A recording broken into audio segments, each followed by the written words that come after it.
Take your seats. House Speaker Martin Romualdez, members of the Cabinet, and those who are accompanying us and those who will be holding the fort back home. First Lady Luis Araneta Marcos, Pasay District Representative Antonino Calixto, Pasay City Mayor Imelda Calixto Rubiano, AFP Chief of Staff General Romeo Browner, and the Major Service Commanders, and Philippine National Police Chief General Romel Marbil, Philippine Coast Guard Commandant Admiral Ronnie Hill Gaban. My fellow workers in government, ladies and gentlemen, good afternoon. I depart today for Vientiane, Laos People's Democratic Republic, to attend the 44th and 45th ASEAN Summits and Related Summits at the invitation of the Prime Minister of Laos PDR, Sonaksay Sifandon. The annual ASEAN Summits are essential for the Philippines to discuss the issues confronting ASEAN countries on geopolitical matters and also on functional cooperation. In line with the theme of the ASEAN Chair this year on enhancing connectivity and resilience, the ASEAN leaders will explore how we can promote regional connectivity amongst ASEAN member states, as well as to strengthen our resilience to promote sustainable development and inclusive growth. I will also be participating in meetings with ASEAN's external partners. These engagements pave the way to advance cooperation in areas such as food and energy security, trade and investment, supply chain resilience, MSMEs, and addressing the impacts of climate change and more. We will also be discussing international issues that impact beyond the region, including the West Philippine Sea, the situation in Myanmar, conflict in Ukraine, and the Middle East as well, among other important regional and international issues. As we continue to grapple with sharpening regional tensions, including the recent dangerous incidents in the West Philippine Sea, I intend to champion our advocacies in promoting an open, inclusive, and rules-based international order, and for the peaceful resolution of any disputes in accordance with international law.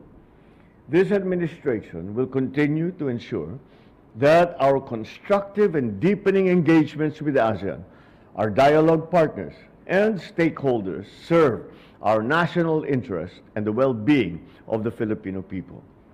As we speak, I think of our Filipino kababayan who are affected by the increasing tensions in the Middle East. I wish to reassure the public that the Philippine government is doing everything it can to ensure the safety of over 40,000 Filipino nationals in Lebanon and in Israel, and to bring them home so that they have a place that they can feel safe in, so long as they ask to come home. I am glad to report that no Filipino has been reported injured in the crisis that we hear about in the news, and to the waves of attacks against Hezbollah targets in the past few days and the consequent Iranian reprisal against Israel. Our embassies have been coordinating with the Filipino community on this matter and working on securing exit papers and transportation for those returning. Of the 1,500 initial applicants for repatriation from Lebanon, a third have already gone home, while another third, around 500, are still having their papers processed. The DFA will expedite this, and OWA will be chartering the flights to bring them home. For the month of October, the DMW and OWA will be bringing home at least 162 distressed OFWs from Israel. Once they return to the Philippines, the DMW and OWA are ready to provide assistance to them. Sa ating mga kababayan sa Lebanon at Israel, ang ating pamahalaan ay nakahanda sa pagtugon ng inyong pangangailangan. We hope that you will avail yourselves of our repatriation program while flights are available. In the meantime, heed the advisories of the Philippine Embassy and the Lebanese and Israeli governments. I expect the secretaries of the DFA and the DMW and the administrator of OWA to report to me with updates daily. The Philippines urges all parties to refrain from escalating the violence and to work towards a peaceful resolution of the conflict. We emphasize the need to adhere to international humanitarian law, especially the principles of proportionality and distinction in response to security threats, and to ensure the protection of civilians at all times. The Philippines will always stand for the principles of international law and the safety of Filipinos in the Philippines and overseas. Maraming salamat at magandang hapon sa inyong lahat.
little we had left to do. We had very few options left. We tried everything, and for many, many years.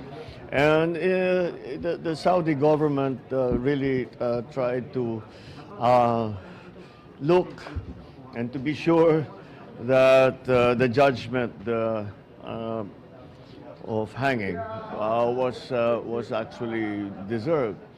Nonetheless, we appealed to the better natures, I guess, of our friends in Saudi Arabia to perhaps have another look, and they did.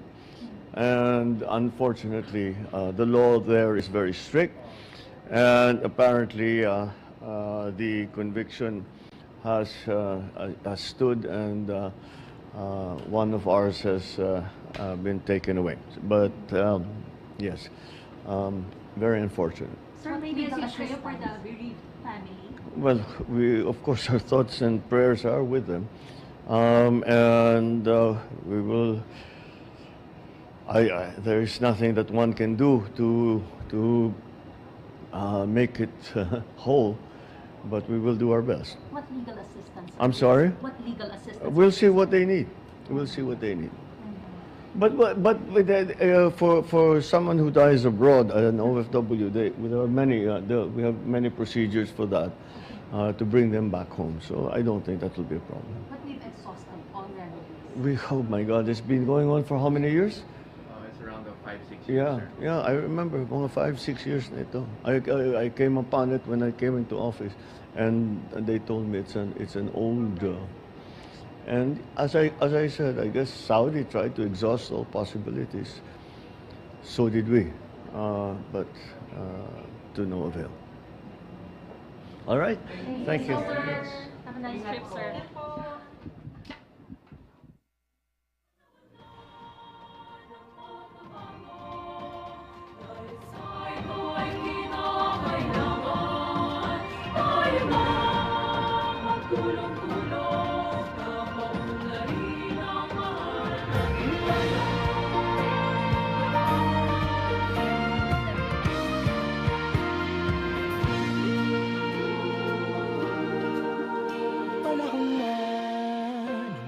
Bago dahil sa ito ay kinakailangan tayo na magtulong-tulong, napaunlarin ang mahal nating bayan.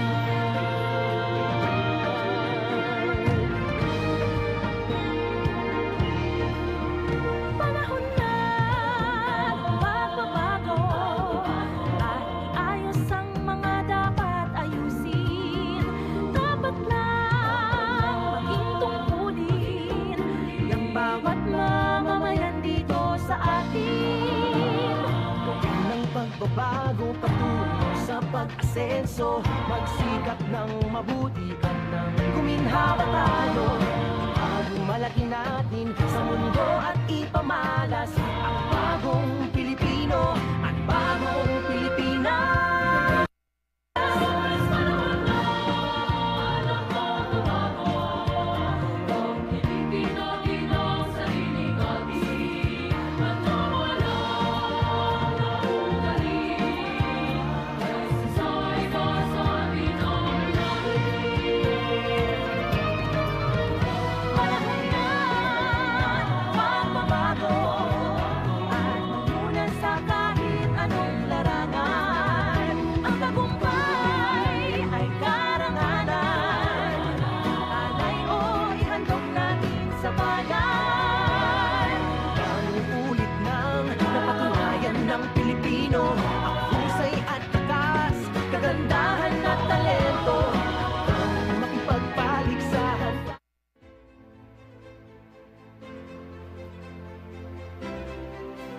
Atin pong natunghayan ang departure speech ni Pangulong Marcos Jr. na patungong Lao para dumalo sa ASEAN Summit. At sa ating Christmas countdown, 78 days na lang, Pasko na!